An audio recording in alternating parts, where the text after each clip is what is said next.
Hello aspirants, welcome to GDC English classes and welcome to Pharma 360 degree MCQ series, especially designed for all type of pharma computer exams.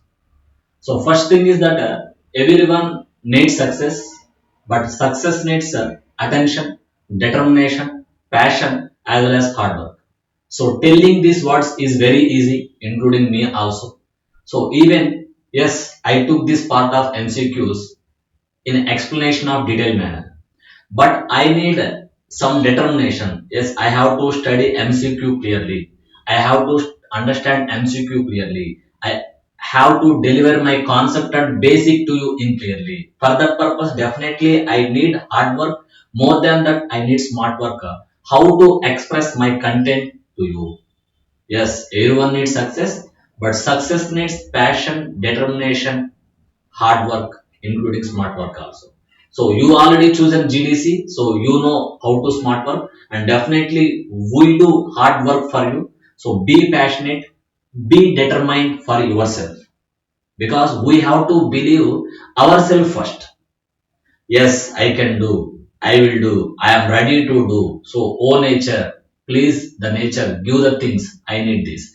Definitely, nature will give you all the things what you are looking for. But nature is always looks to you. Is really you are working? Is really serious about your goals? So please be work on that. So talk to yourself daily, believe in yourself and start your journey. We are the human beings. We are always for achieving the things. There are many people are there. Only some people are get successful because of their passion, determination, smart work as well as hard work. So believe in yourself.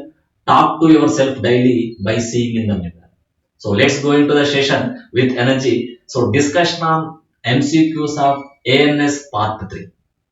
So regarding ANS part 1, ANS part 2, part 3 MCQs already done, posted in our channel also. So go through that and come to the ANS part 4. So let's have a discussion by starting with the MCQ 1.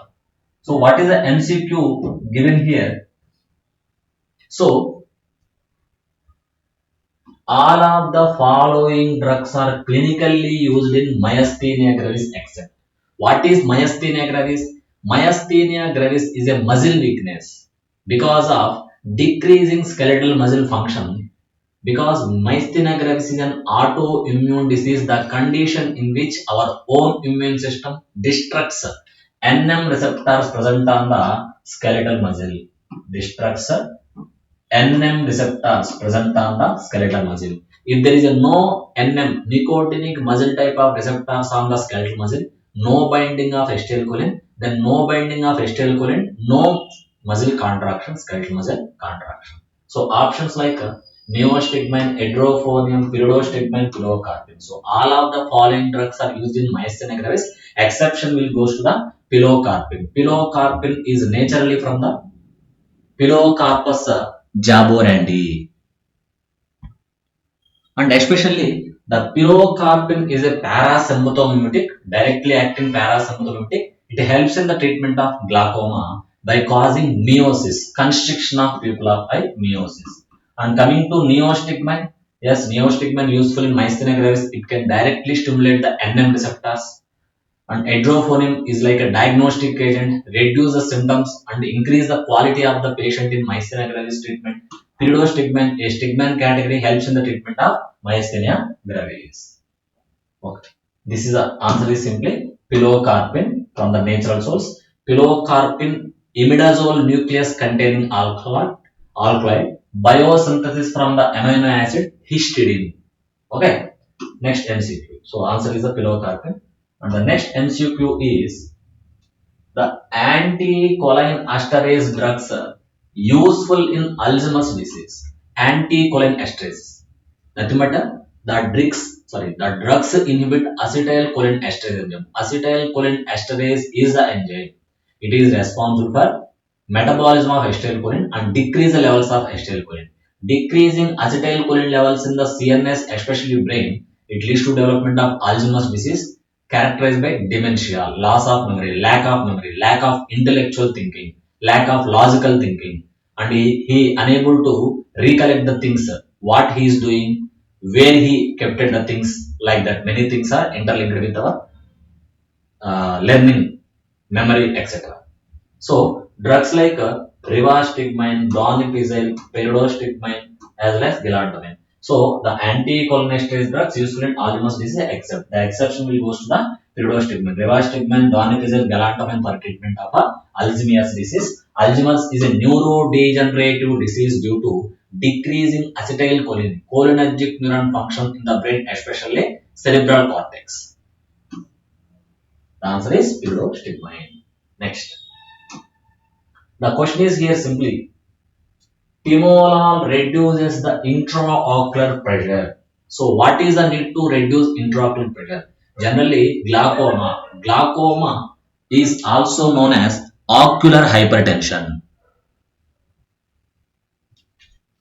Okay, so glaucoma nothing but increased pressure within the eye, rise in the pressure within the eye.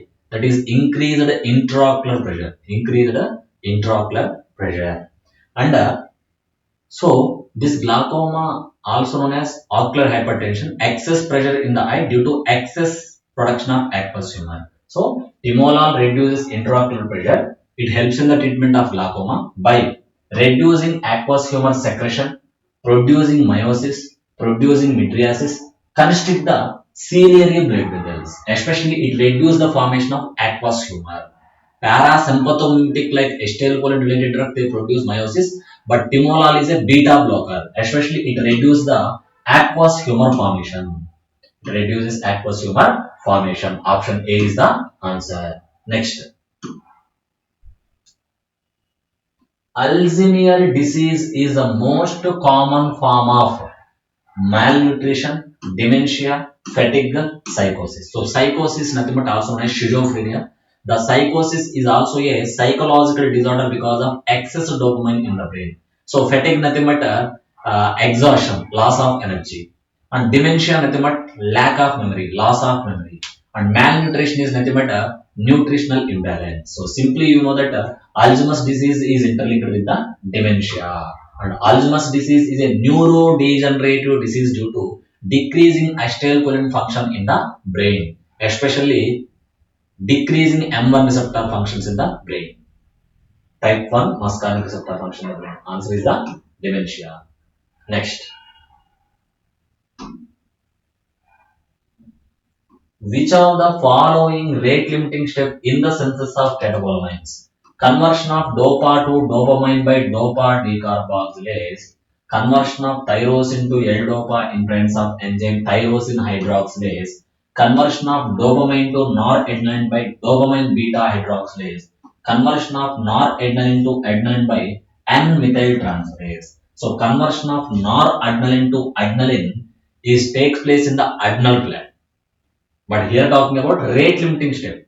So always rate limiting step means the step is very important. Once that step is crossed, the process will go on. Like the rate limiting enzyme in the cholesterol biosynthesis is HMG-CoA reductase.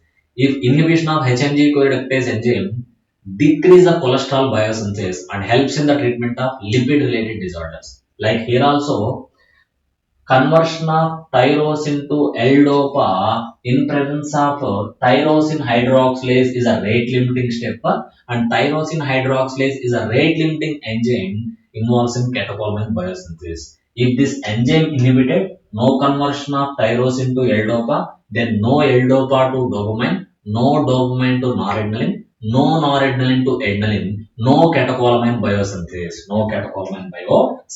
The answer is the conversion of tyrosine to L-dopa in presence of enzyme tyrosine hydroxylase.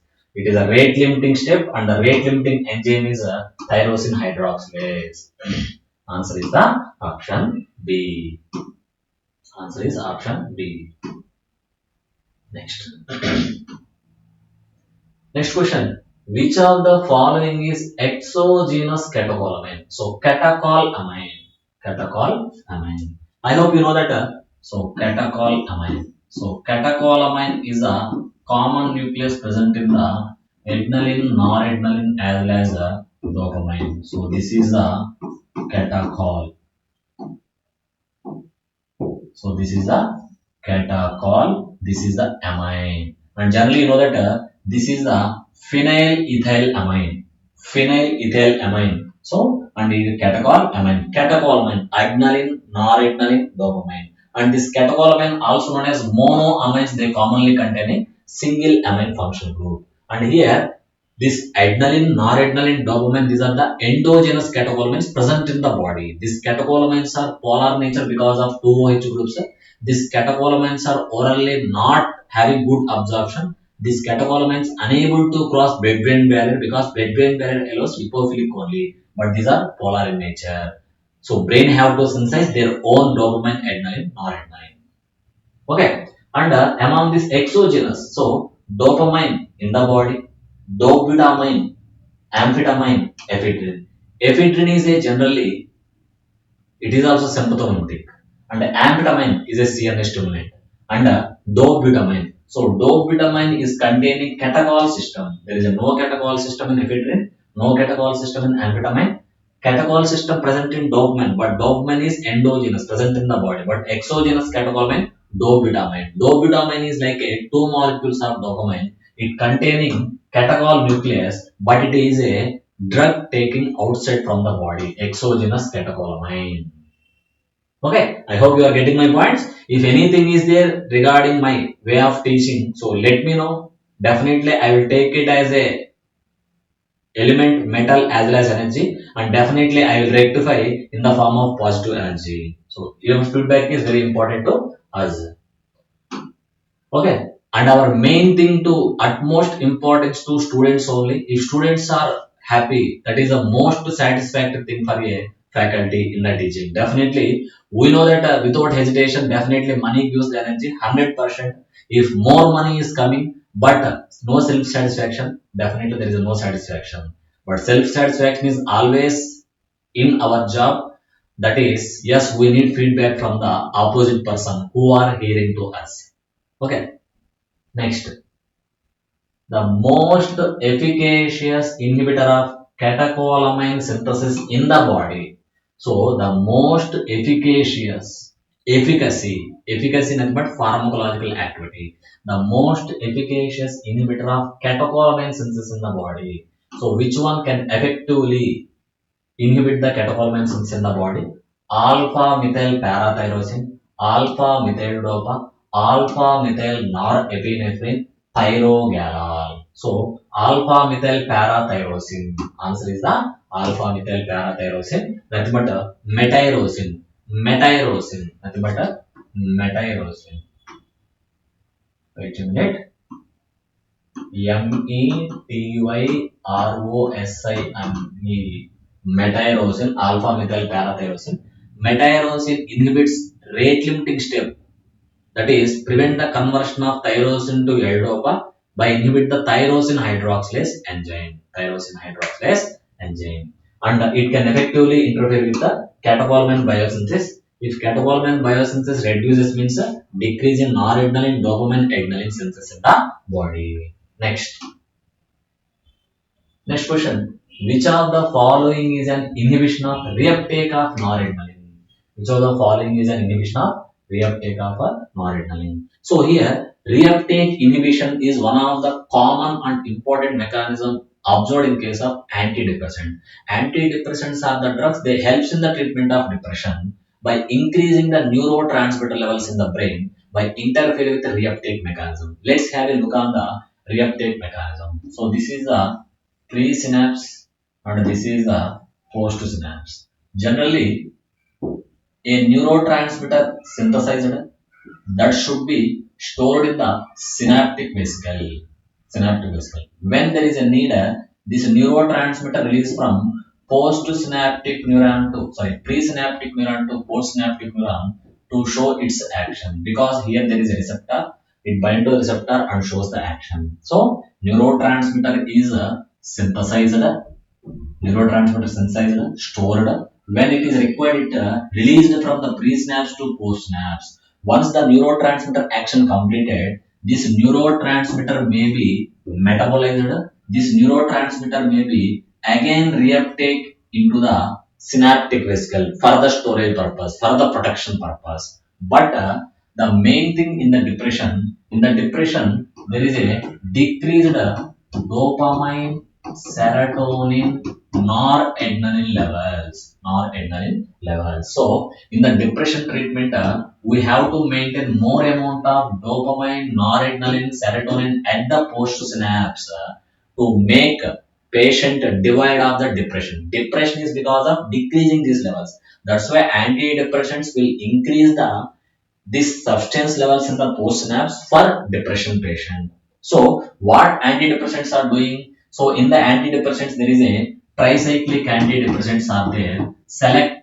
serotonin reuptake inhibitors are there, noradrenaline reuptake inhibitors are there, serotonin noradrenaline reuptake inhibitors are there. So what these drugs are doing? All these are commonly inhibiting the reuptake of neurotransmitter. So what these drugs are doing? They prevent reuptake of neurotransmitter from post synapse to pre-synapse.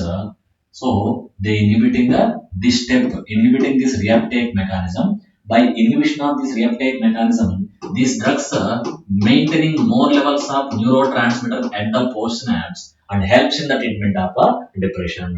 That's why you have common mechanism in the treatment of depression. All antidepressants inhibit the reuptake of neurotransmitter. So inhibition of reuptake means they inhibit the reuptake of neurotransmitter from post synapse to presynapse and maintain more amount of neurotransmitter more time in the post synapse, that will help in the decreasing depression symptoms in the patient with the depression and improves the quality of the patient.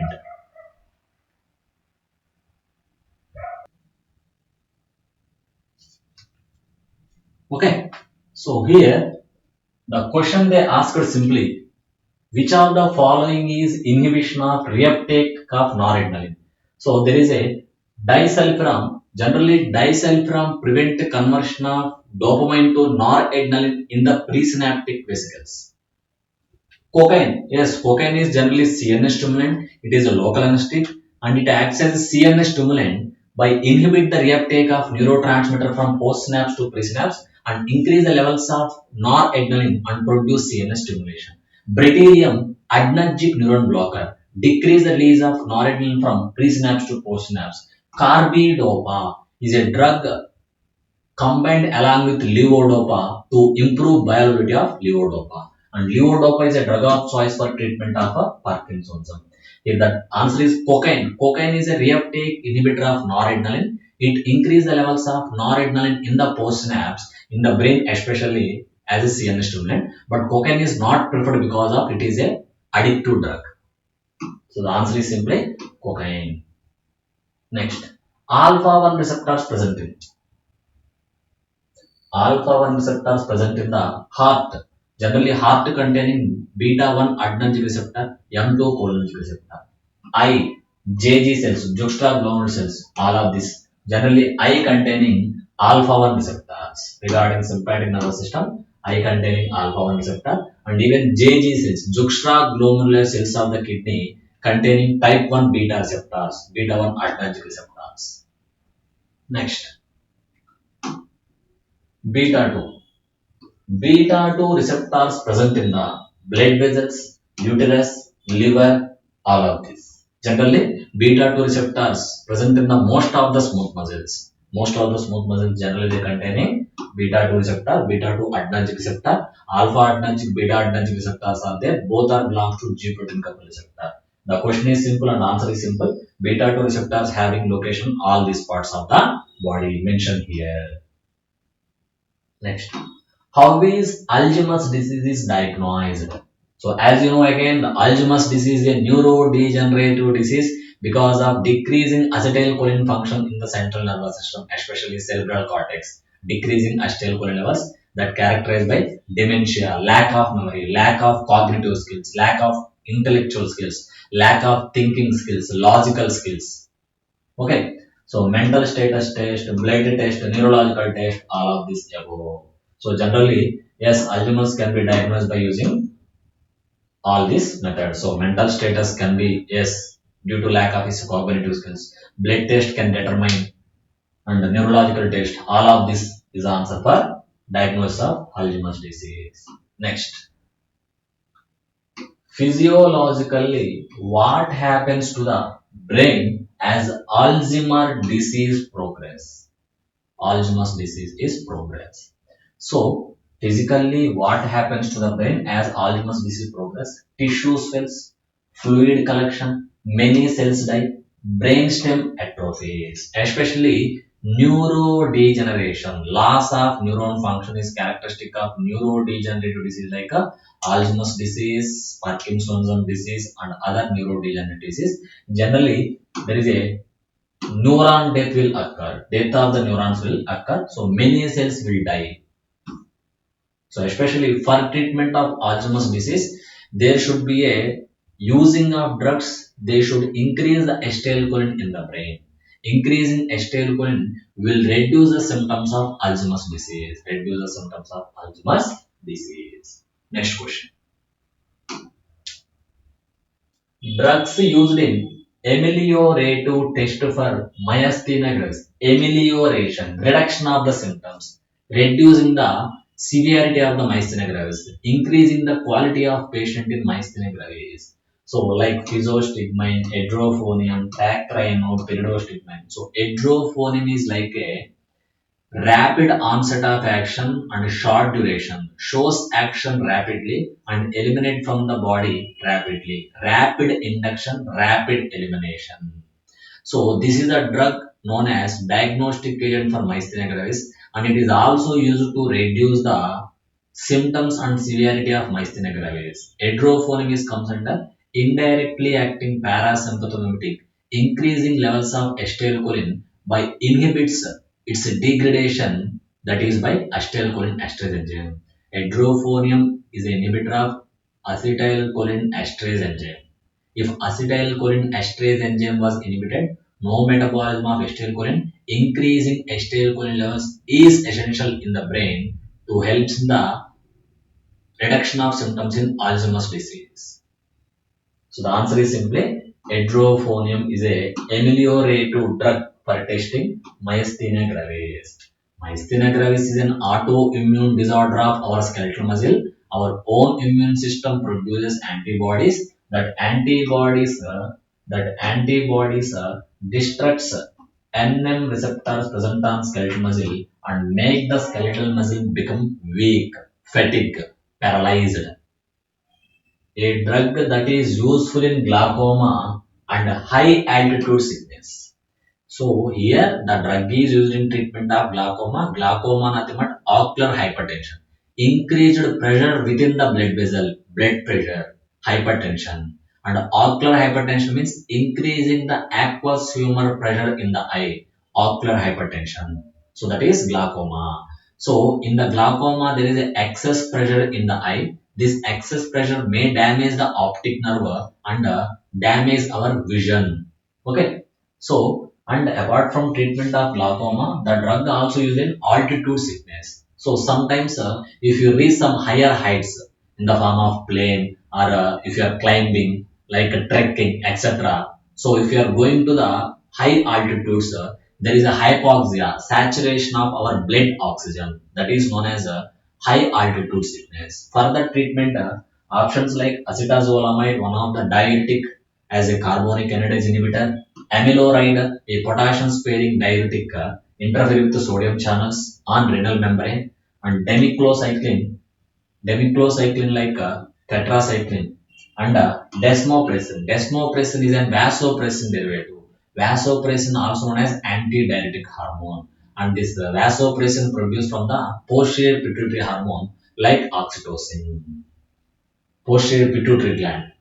Okay, so here answer will goes to the acetazolamide. Acetazolamide is a carbonic anhydrase inhibitor, helps in the treatment of glaucoma by decreasing the formation of aqueous humor and also helps in the treatment of hypoxia, high altitude sickness. Acetazolamide is the answer. Acetazolamide is a diuretic, but instead of using a diuretic, it is using for treatment of glaucoma also and also a drug of choice for high altitude sickness, the condition in which hypoxia, saturation of oxygenated hemoglobin levels. Saturation of oxygen levels in the blood, nothing but in the form of hemoglobin. Oxyhemoglobin. Next question is, which of the following drug is topically used in glaucoma? Timolol, propranolol, metoprolol, levobinolol. All these are beta blockers. They block beta 1 receptors.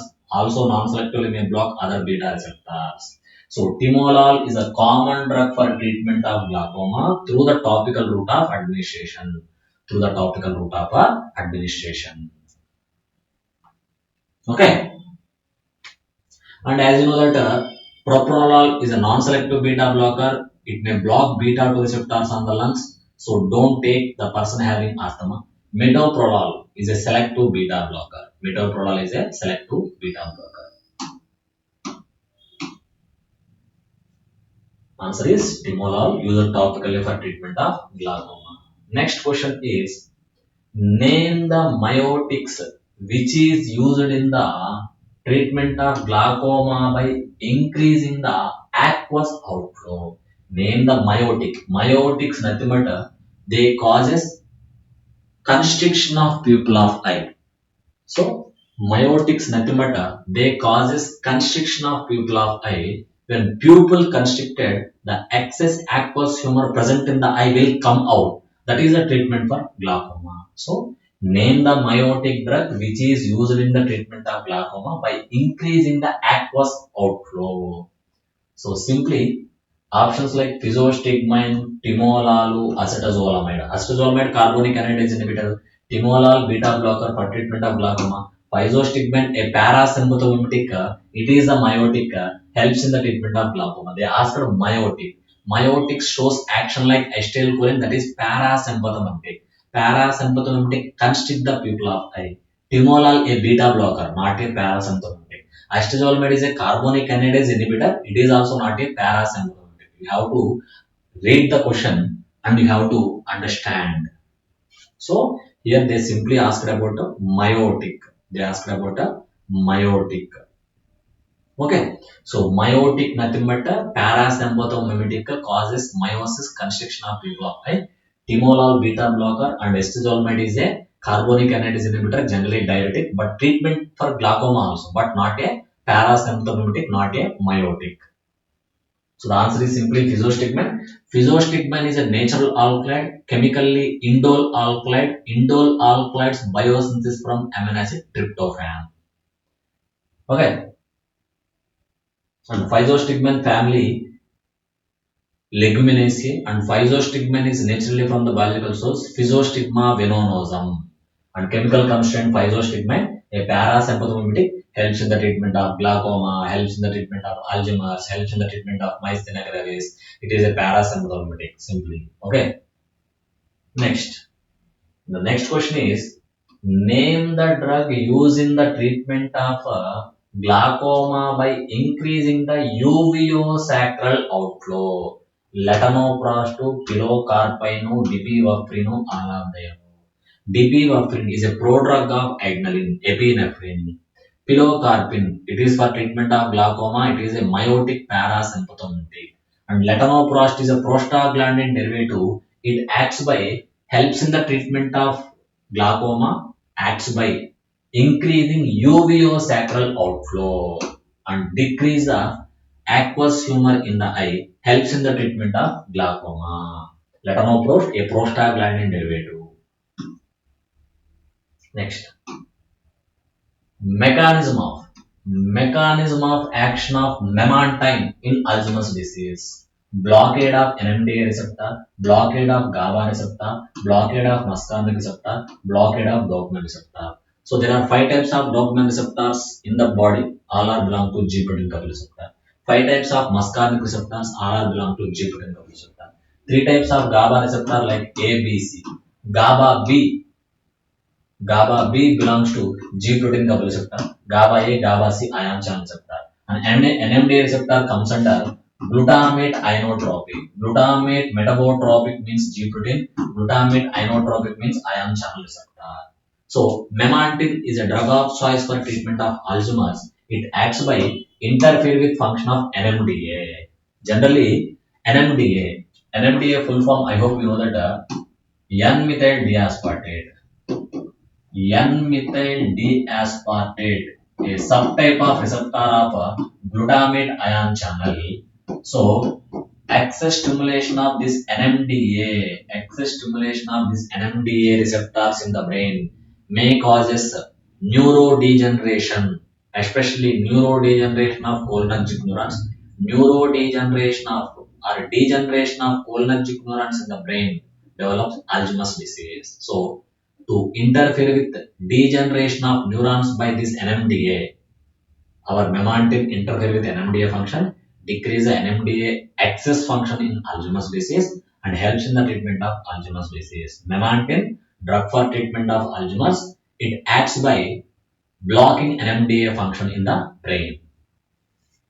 Memantine. And memantine is known as uncompetitive antagonist.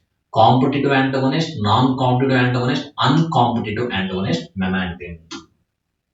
Which of the following drug is used to differentiate myasthenia gravis and cholinergic crisis? Hydrophonium, yes. Pyridostigmine, atracurium, pancuronium. Pancuronium, atracurium, both are quaternary ammonium compounds. They are neuromuscular blockers. Block the NM receptors on the skeletal muscle and used as a skeletal muscle relaxants, especially during surgical procedures. Coming to the pyridostigmine, a indirectly acting parasympathetic, and hydrophonium. Hydrophonium is also indirectly acting parasympathetic. And hydrophonium pyridostigmine helps in the treatment of myasthenia gravis, but hydrophonium is a diagnostic agent. It used to differentiate myasthenia gravis to cholinergic crisis. So, myasthenia gravis is an autoimmune disease in which our own antibodies destruct skeletal muscle. Cholinergic crisis is nothing but here cholinergic crisis. So excess acetylcholine. Cholinergic crisis is nothing but there is a huge amount of acetylcholine in the body. This excess acetylcholine stimulate the skeletal muscle, but due to excess acetylcholine, this continuously stimulate the skeletal muscle. Continuous stimulation of skeletal muscle may produce as paralysis, muscle weakness. So here hydrophonium is a drug differentiate myasthenia gravis. Myasthenia gravis is also muscle weakness. The muscle weakness is because of due to destruction of NM receptors, nicotinic muscle receptors on the skeletal muscle by our own immune system antibodies. Coming to cholinergic crisis, the condition in which there is a excess acetylcholine. This excess acetylcholine continuously stimulates the skeletal muscle. Continuous stimulation of skeletal muscle may become fatigue, may become paralyzed. So cholinergic crisis, myasthenia gravis. So cholinergic crisis, myasthenia gravis can be differentiated by hydrophonium. If the patient is response to hydrophonium, then that is myasthenia gravis. If patient is not responding to hydrophonium, then that is cholinergic crisis. Okay. So answer is simply hydrophonium. A diagnostic agent can differentiate myasthenia gravis and cholinergic crisis. Next, alpha 1 receptors. So, type 1 alpha adrenergic receptors are coupled with GS, GI, GQ, G0. Generally, alpha 1 receptors located on the blood vessel, they interact with the IP3 DAG pathway. So, especially phospholipase C IP3 DAG pathway, PLC phospholipase C. So, when alpha 1 receptors present on the blood vessel stimulated, they increase the G protein action, especially they increase the signal transduction IP3 DAG pathway. So this IP3 DAG pathway is interlinked with G alpha Q. G alpha Q activated. This activates phospholipase IP3 DAG. Ultimately, there is increased calcium. Increased excess calcium levels on the blood vessel smooth muscle produces contraction. So alpha 1 receptor interlinked with G alpha Q. G alpha S, generally G alpha S, beta 1, beta 2, beta 3 receptor. G alpha I, opiate receptors interfere with G alpha I. G naught, G naught GA means inactive. G alpha Q means always increase calcium levels by increasing IP3 DAC pathway. G alpha S means it increases adenyl cyclase levels, increases cyclic AMP levels. So to understand this in detail regarding this G alpha S, G alpha E, G alpha Q, G alpha naught, you have to go through the you must have gone through the receptors pharmacology like G protein couple receptors pharmacology. So on that also videos I am making and posting on our channel. Please go through it. You will understand what is this alpha receptor, what are this G alpha S, G alpha E, G alpha Q, G alpha naught. Okay. So this is regarding to today our session on the 20 MCQs of AMS part 4. I hope you are getting the things, you are understanding the things, and definitely I feel that the content basics concept reaching into your blood-brain barrier. Blood-brain barrier allows only lipophilic molecules, and you also should train your brain like taking of lipophilic. So what you are studying, in what way you are studying, make that things in the lipophilic with your interest, with the passion, with your way of study, so that lipophilic substance easily enter into your brain and stays in your brain for long time. Okay, thank you. Subscribe to GDC English classes. Believe in yourself. Talk to yourself daily. Definitely, you will observe the change. That change will lead to the success.